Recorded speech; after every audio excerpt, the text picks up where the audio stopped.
A sloth, a donkey, and a curious human. Send a prompt and see what they're doing.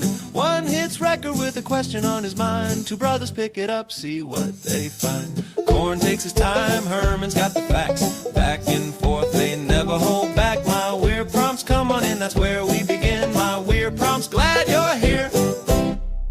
This episode was generated using artificial intelligence. Please verify facts. You know, Corn, this whole show runs on GPU compute, and we wouldn't be here without Modal. Seriously. And that's what powers all our text-to-speech. Everything you're hearing right now. They're an AI infrastructure platform. Developers use them to run GPU workloads in the cloud with zero infrastructure headaches. If you're building anything with AI, check them out. Modal.com. You know, everyone looks at the map of the Middle East and immediately starts counting how many times the United States shows up in the footnotes of Israel's defense budget. It is the obvious cornerstone, right? But if you actually look at the data from 2024 through today, in April 2026, the real story isn't Washington. It is this incredibly quiet, almost stealthy consolidation of a new axis of support stretching from the Persian Gulf all the way to the Bay of Bengal. Daniel actually sent us a prompt about this very thing. He wrote, "What are Israel's most significant trading partners and most durable allies besides the United States?" And honestly, Herman, looking at the shift in the diplomatic portfolio over the last 2 years, it feels like the traditional European centers are becoming the fair-weather friends, while the real action is moving east. Herman Poppleberry here, and you are hitting on the exact tectonic shift that defines this decade. For years, the assumption was that Israel's secondary layer of support was Western Europe, but the war in Gaza and the direct confrontations with Iran throughout 2024 and 2025 changed the math. When you see arms embargo threats coming out of traditional capitals, you start looking for partners who view the world through the lens of shared interests rather than just shifting political winds. By the way, before we dive into the deep end of these trade numbers, a quick note that today's episode is actually being powered by Google Gemini 3 Flash. It is helping us synthesize this massive pile of geopolitical data Daniel dropped on us. Well, Gemini is going to have its work cut out for it because the diversification here is wild. We are talking about a world where the United Arab Emirates and India are becoming just as central to the economic survival of the state as the old-school Atlantic alliances. It is not just about who likes you anymore. It is about whose supply chains are literally physically bolted to yours. That is the key distinction. We are moving from a values-based diplomacy, which is always subject to the latest protest in a European square, to a hard-nosed, interest-based reality. If you look at the trade volume alone, the growth in the global south is outpacing the traditional west by double digits. We are seeing a pivot where the most durable allies are the ones who need Israeli tech or energy just as much as Israel needs their markets. It is a much more stable, albeit transactional, way of doing business in a very volatile century. It is funny because you look at the headlines and it is all about isolation, but then you look at the port of Haifa or the tech cooperation agreements being signed in New Delhi, and it tells a completely different story. It is like there are two different realities happening at once. One is the loud, public-facing diplomatic friction, and the other is this high-speed integration into the new economy of the Middle East and Asia. I want to get into the actual mechanics of how that works, because interest-based sounds great on paper, but how does it actually survive a regional war? That is exactly what we need to unpack. Because when the pressure is on, you see who actually picks up the phone. And in 2026, the names on that speed dial list look very different than they did 5 years ago. We are talking about massive defense industrial integration with Germany, an energy for arms dependency with Azerbaijan that is practically unbreakable, and a strategic partnership with India that is redefining the entire maritime corridor from the Indian Ocean to the Mediterranean. It is a massive diversification strategy that is finally hitting its stride. Before we get into the weeds with India or the UAE, we should probably define what we actually mean by a significant partner or a durable ally in 2026.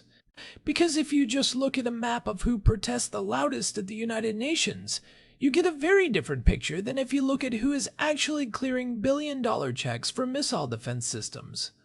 That is a vital distinction. When we talk about significant partners, we are looking at two specific metrics. First is raw trade volume, the flow of goods, services, and high-tech intellectual property.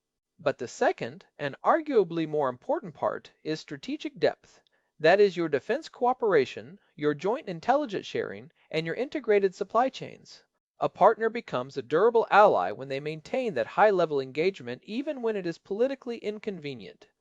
We are talking about nations that ignore the international pressure or the domestic opposition because the foundational interest, whether it is energy security, food tech, or border defense, is just too critical to walk away from. So we are essentially looking at the post-2023 baseline. After the Gaza war and the direct Iranian escalations, the old status quo for Israel's foreign relations basically evaporated.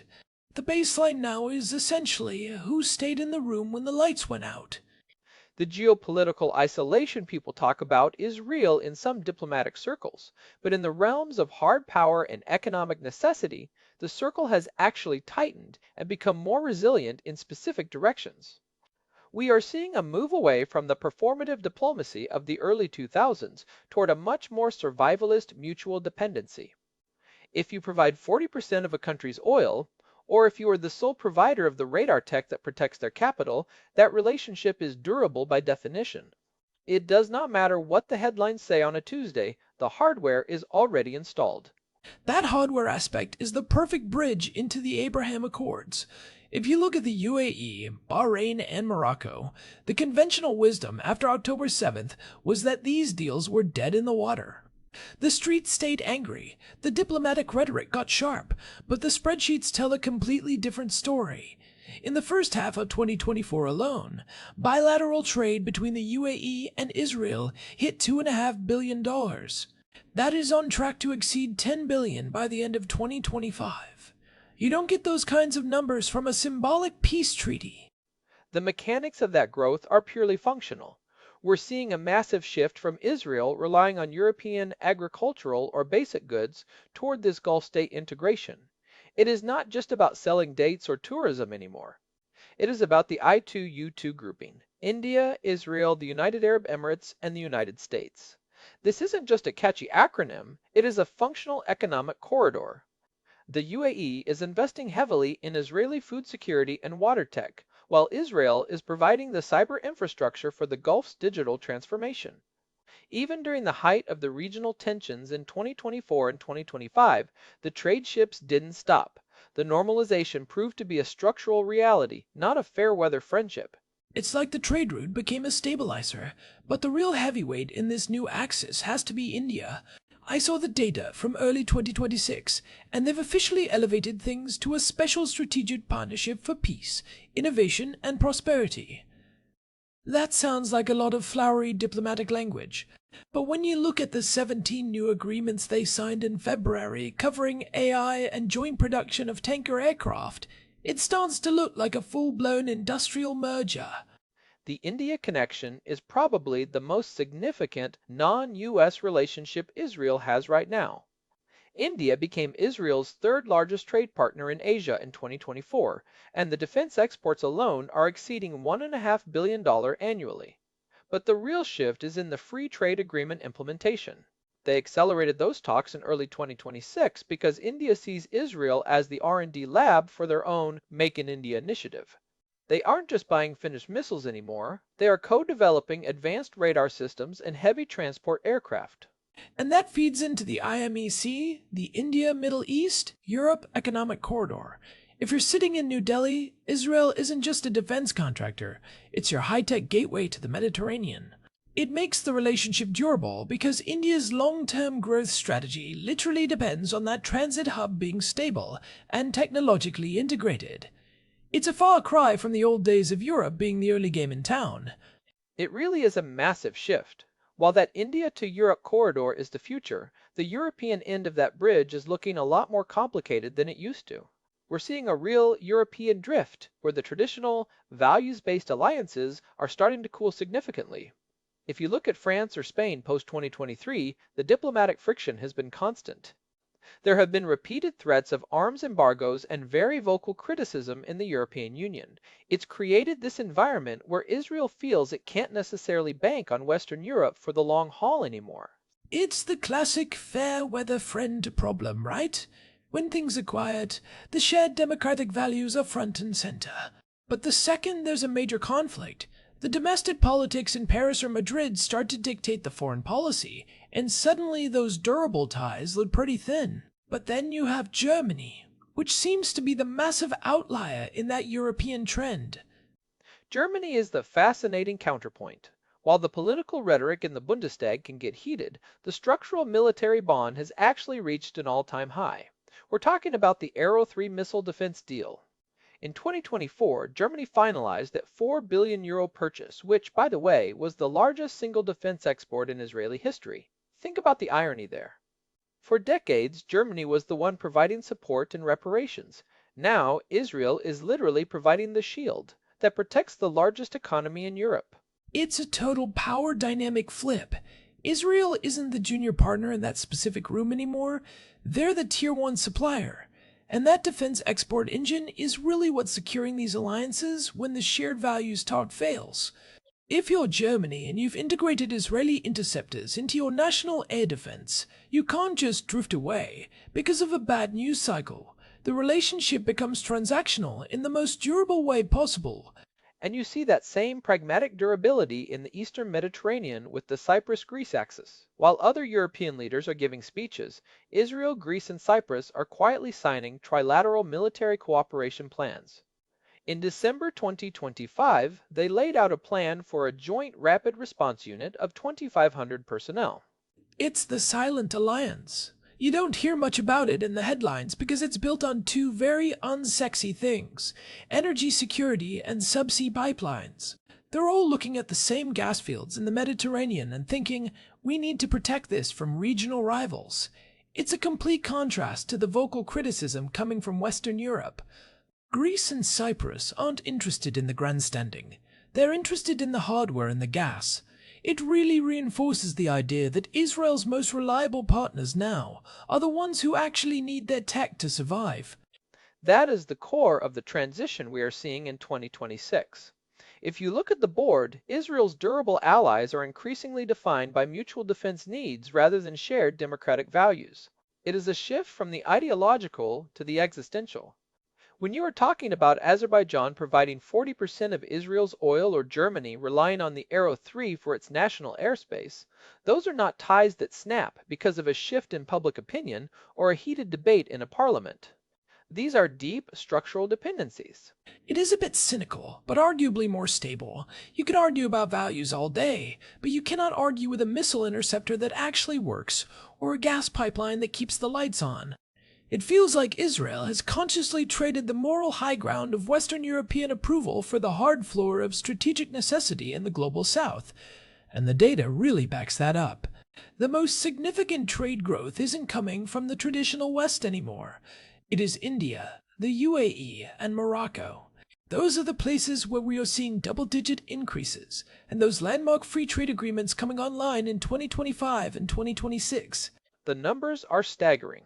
The UAE-Israel trade volume hit $3 billion annually by early 2026, which is wild considering where things stood just a few years ago. For listeners trying to track where this goes next, there are two massive indicators to watch. First is the I2U2 corridor, that's India, Israel, the UAE, and the United States. It is a functional economic engine that bypasses traditional diplomatic friction points. And the second is that Cyprus-Greece energy pipeline. If you see more hardware and joint naval drills moving into that eastern Mediterranean bloc, you know the strategic realignment is hardening. Those are the real signals. Forget the speeches at the United Nations. Watch the joint production agreements and the subsea cables. That is where the new map of Israeli diplomacy is being drawn. It really does feel like a new map is being drawn, but it also raises a pretty heavy question. We've seen the Abraham Accords hold steady through some incredibly tense moments in 2024 and 2025, but what happens if we see a truly massive regional escalation? I wonder if these ties are actually durable allies, in the sense of standing together in a fire, or if they're purely transactional partners who might head for the exits if the cost of staying gets too high. That is the ultimate stress test. Right now, the UAE and Bahrain are seeing massive economic upside, and Morocco is getting defense tech they couldn't get anywhere else. But geopolitics is always a balance of interests. The real white whale on the horizon, though, is Saudi Arabia. If a normalization deal with Riyadh actually crosses the finish line, it wouldn't just be another trade partner. It would fundamentally redraw the entire economic map of the Middle East. You're talking about connecting the Indian Ocean to the Mediterranean through a land bridge that bypasses the most dangerous choke points in the world. It's the ultimate high-risk, high-reward play. If that happens, Israel moves from being a startup nation on an island to being the central pier of a global trade bridge. But for now, the reality of 2026 is a country that's quietly traded the approval of old Europe for the hardware and energy needs of the global south. It's a fascinating, if a bit cold-blooded, strategic pivot. It certainly keeps things interesting. Thanks as always to our producer Hilbert Flumingtop for keeping the gears turning behind the scenes. And a big thanks to Modal for providing the GPU credits that power the show and keep our research engine running. This has been My Weird Prompts. If you're enjoying these deep dives, leaving us a quick review on your podcast app really helps new listeners find the show. We'll be back next time. See ya. Goodbye. This episode was produced using Google Gemini 3 Flash, text-to-speech by Chatterbox. Thanks for listening to our show, My Weird Prompts, where our thoughts go from slow takes to facts on cue. We change and follow through. My weird prompts.